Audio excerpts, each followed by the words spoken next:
So probably my advice, why the market is still undersupplied for the next 5 years, get into the marketplace because obviously at the end of the decade, maybe supply will be back to a more balanced state.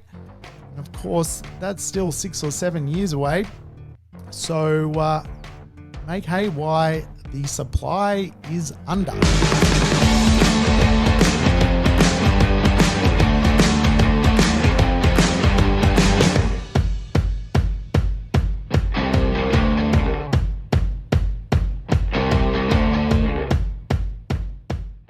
Welcome to the Urban Property Investor. I'm your host, Sam Saggers, here to help you crack the code of real estate wealth. Today's show, Big Jim's budget. Yes, the federal budgets come out last Tuesday night. And of course, what riveting TV that is, watching Big Jim talk about where he's going to spend money. But hey, a lot of people love the idea of understanding what the budget is going to do. So it would be remiss of me not to do a program on it. So today, Big Jim's budget. But hey, welcome back regulars. Play the program in double speed. You know the drill. And of course, if it's your first time tuning into the program, wow, welcome aboard. But feel free to go back in time. A lot of the episodes I've done are actually lessons on real estate, so you can dance about and learn some ideas, tips, and strategies on how to be an incredible property investor. But Jim pointed out, which really you do not need to be a treasurer, that there are bottlenecks. Yes, we all live on this country. We all see the bottlenecks. Of course, the big bottlenecks for Australia today are infrastructure bottlenecks and housing bottlenecks. And there's no doubt about it, there is a bit of a housing crisis right now. There is just simply not enough properties being produced. And of course, that is creating a very large undersupply, which will have a result in the property cycle continuing to perform, real estate continuing to go up in value, and of course, even rents stretching further and going up in value. So Big Jim's taken a look at this problem and he has decided to address it with certain budgetary moves. But I will say, I think if budget economics is something that you rely on, you may want to rethink your world. I know plenty of people who can't wait for the budget because they might get an extra few bob in their back pocket through some sort of government handout. I don't think that's the best way to live your life. I think if you can become your own economy, your world will be much better. So investing in real estate, you can create your own economy. And to be brutally honest, things like budgets won't come into your world of thinking. You'll simply have your own economy going on and really become laissez-faire around things like federal budget announcements.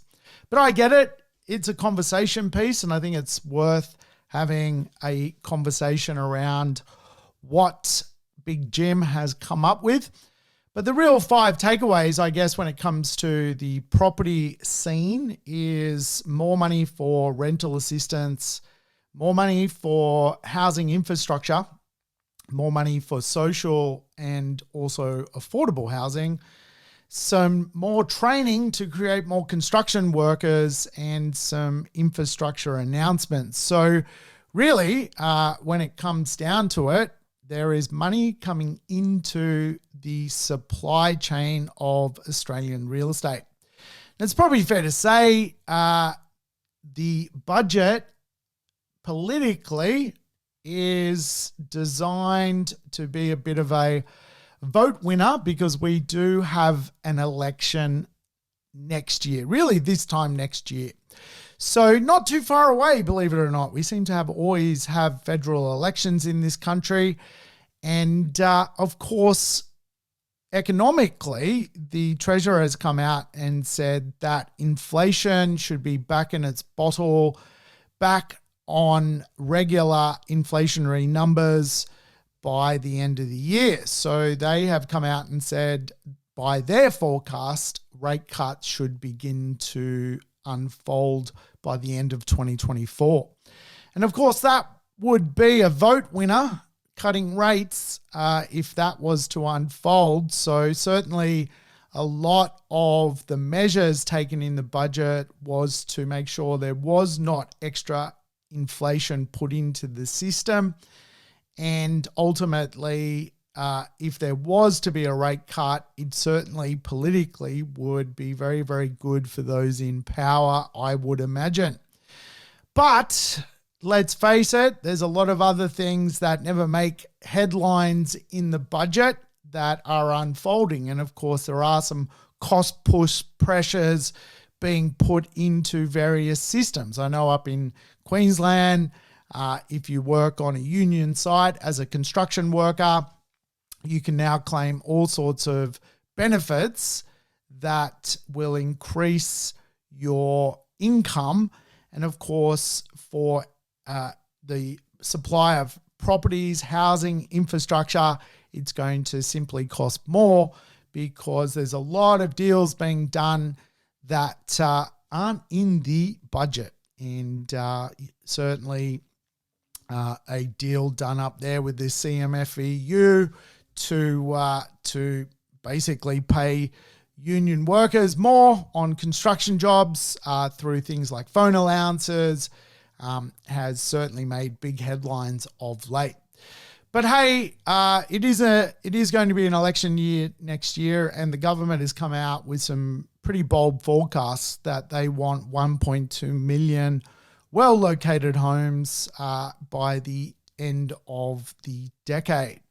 And to help with that goal, that target, they've actually stripped out $89 million out of the budget to boost skilled labour in the construction sector. So more training for construction workers.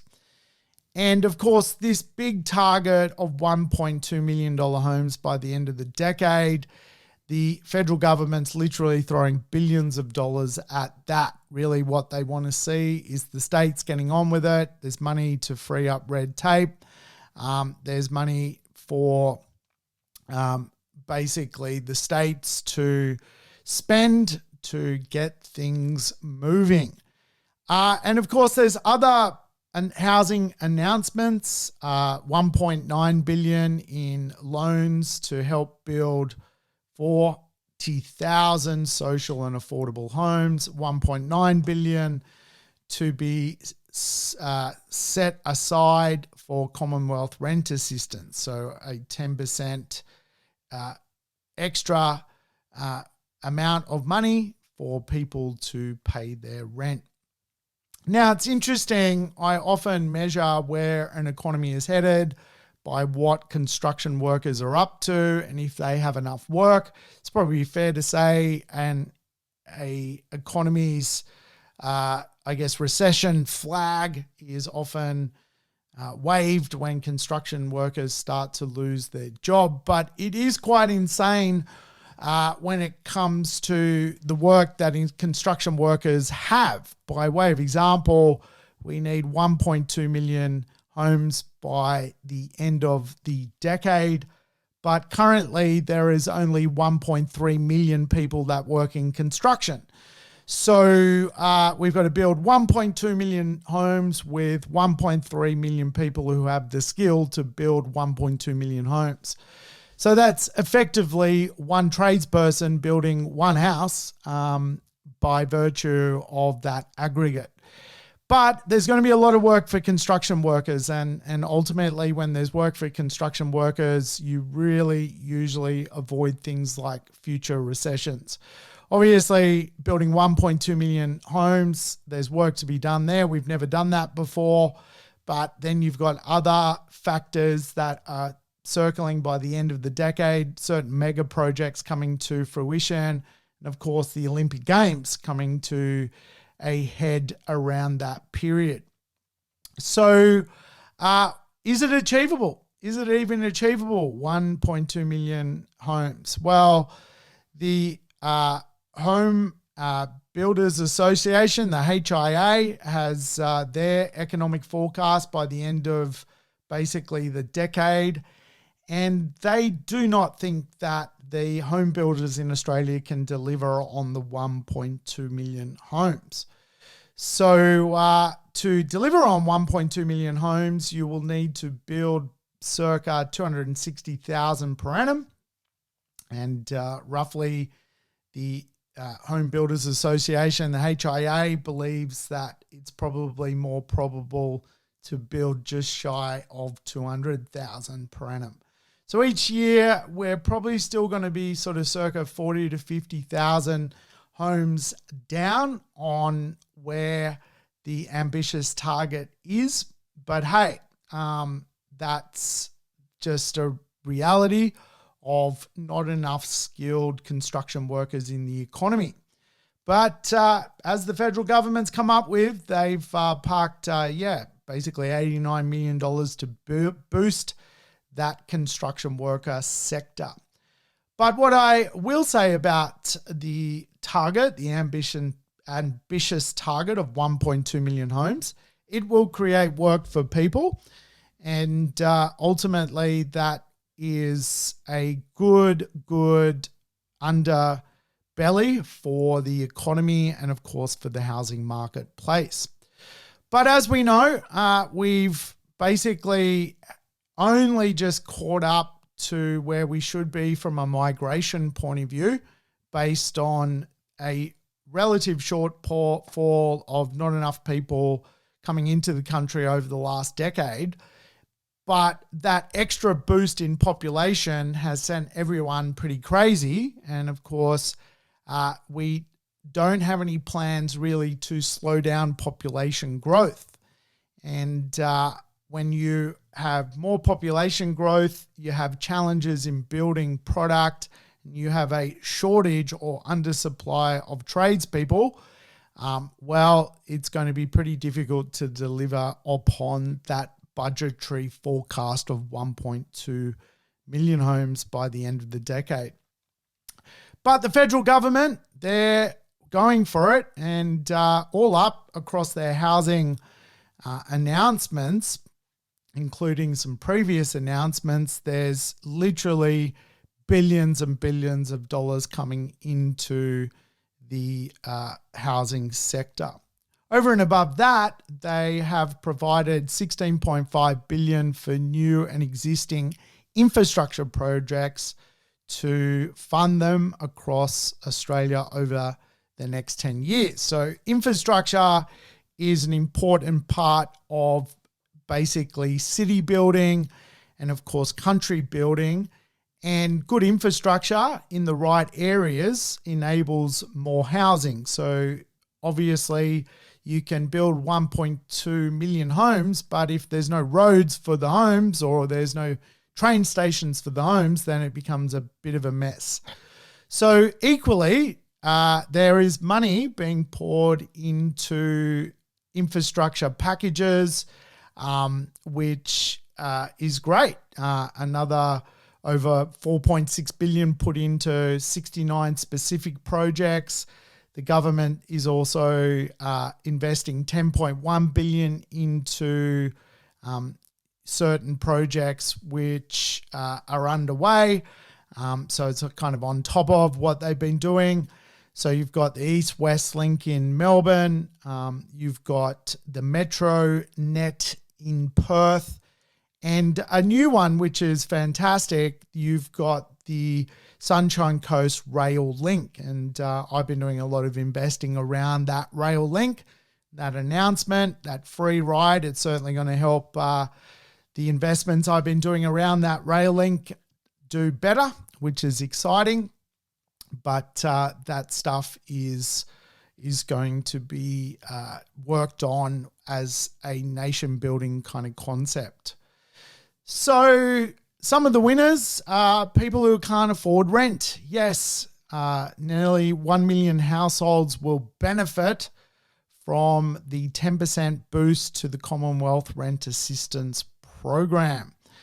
And there's a $1.9 billion injection into that program over the next 5 years. Now, I've kind of always said this. This is what you don't want as a property investor. Properties where people are half a week away from being broke that need to get rent assistance to pay you the rent.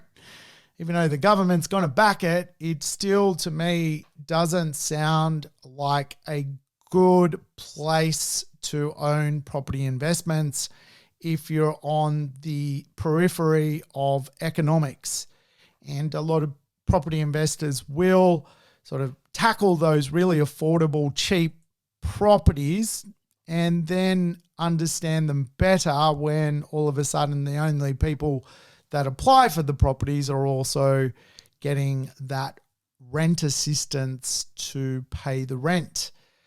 Just becomes complicated. Don't go there. Just stick to the fundamentals. Good pockets, good cities, good places, good suburbs, up and comers, bright new communities, old established communities. They tend to do very, very well. And of course, the government is investing in social housing. There's billions set aside to repair social housing. And, you know, obviously not everyone can afford a roof over their head. And the government's going to chip in to basically create further and better roofs over people's heads. So it's going to work on improving, even renovating some of their older properties that they have in social housing. The federal government is also going to give the states billions each for better roads and connectivity. So all of that will circle around the property marketplace. It will all, I guess, be interesting to see unfold. Certainly one for better infrastructure. I think we are undersupplied when it comes to the amount of stock that's available. And of course, more supply will help the system, but equally, someone has to deliver that supply. And though money helps, you do need private investors and private developers to produce stock. Good news though, in the budget, everything around negative gearing has been left alone. It sounds like to me that that's off the table when it comes to any sort of political agenda. It's just basically straightforward. We need money. We need our investors. We need our land developers. We need our unit developers. We need everyone on the tools, construction workers on the tools, building houses. We need state government to free up all of the complexities to get approvals. We need money for roads spent where the houses are going. And of course, we need those big mega projects to work, to move and shape our cities. All makes sense to me. Can't really argue with the spend. Will the 1.2 million houses affect your value of your property? Probably not, because it would be very difficult to deliver. And even if it was being delivered, it's really just making up for shortfalls which are currently underway. And of course, if you look at some of the capital growth statistics, they're pretty high. There's some pretty big forecasts out there floating around when it comes to the what next for property values in Australia. And it's probably fair to say we obviously had a drop in value circa 2022, and now we're going through a rise in the cycle. And of course, a lot of that is to do with that undersupply. So probably my advice, why the market is still undersupplied for the next 5 years, get into the marketplace, because obviously at the end of the decade, maybe supply will be back to a more balanced state. And of course, that's still 6 or 7 years away. So make hay while the supply is under. That's my little tip. All right, folks, nice quick episode because the budget was nice and quick. I won't get into all of the other bibs and bobs around the budget. It's today all about the housing market. All right, folks, take care. See you on the next show. Thanks for tuning in to the Urban Property Investor. To never miss an episode, make sure you subscribe to the podcast on your favorite app or on YouTube. And I would love it if you could give the show a rating and share it with your friends and family. In between episodes, you can always keep in touch with me by connecting on social media over Facebook, Instagram, or LinkedIn. Until we meet again on the next episode of the Urban Property Investor, take care and bye for now.